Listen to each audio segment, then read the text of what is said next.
The human race truly is amazing. There's no better way to describe it. Our highly developed brains allow us to use language, to express ideas and emotions, to develop relationships, to inspire, to entertain, and as a form of art. But there are people out there who cannot use spoken language. They can resort to signs or gestures which help them understand each other. However, they also use lip reading to communicate with those who have no problems using spoken language. Unfortunately, in today's world, it is close to impossible because masks not only block germs, but also cover lips. There certainly are efforts made in order to create masks that allow lip reading for the hearing impaired. However, these are handmade, therefore I'd expect a high price and not enough of those for everybody.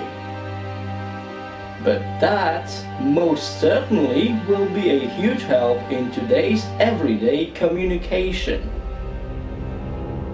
However, even though they'd have these masks, there is no universal sign language for the whole world, no matter how similar they are. Just like it is with the spoken or written language, each country has its own sign language. As you can see on the map, there are several sign language families, each of a different origin.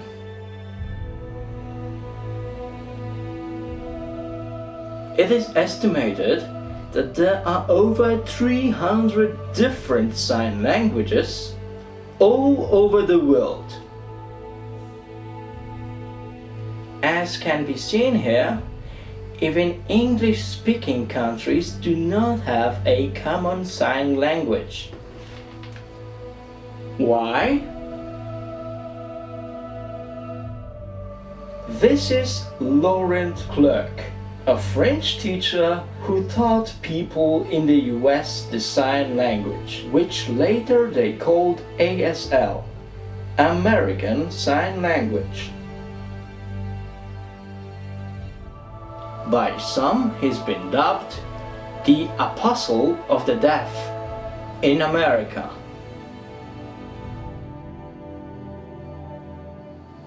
In Australia, for example, Auslan is used, and it is based off British Sign Language. However, note how it differs from the American Sign Language. If I might inquire, Polish Sign Language is quite similar to the ASL. And there's differences in signs as well.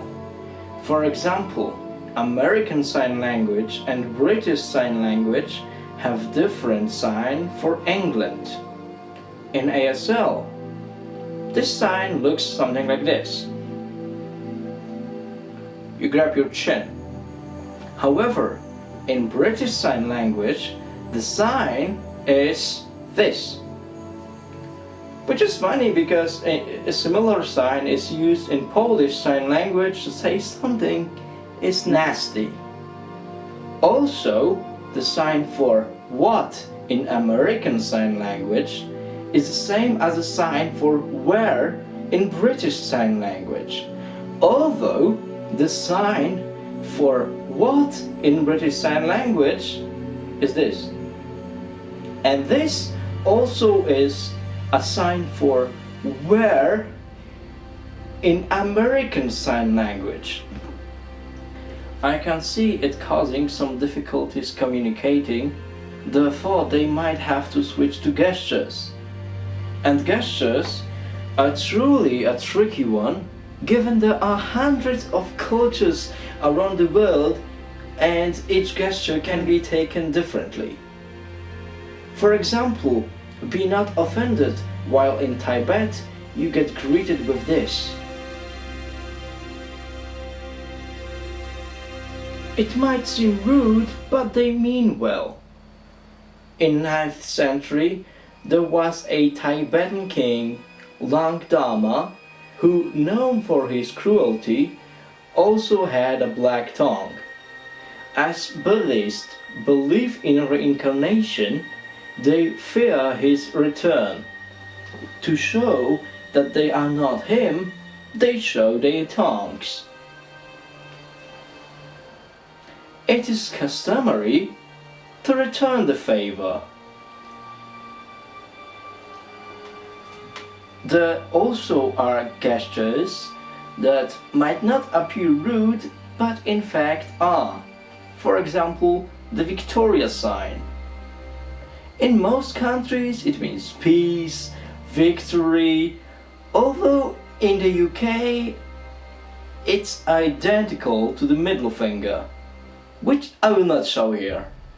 Needless to say, middle finger has the same meaning across the whole world. The Victoria sign is also offensive in Ireland, Australia, Canada, India, Pakistan and New Zealand. It is used to signify defiance, contempt or derision. A legend has it that English archers believed that those captured by the French had their index and middle finger cut off so that they could not use their bows. And the V sign was used by the uncaptured archers to express their defiance towards the French. As for expressing respect to people, we often shake hands. In Japan, this is unthinkable. Here, people bow. The deeper the bow, the more respect is shown. People also bow in India, but in India they also hold their own hands. Namaste.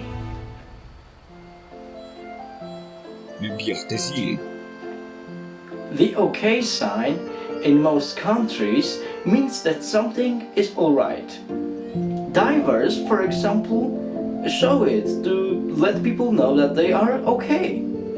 In Poland, as well as many other countries, I believe, it is used to express that a meal was good.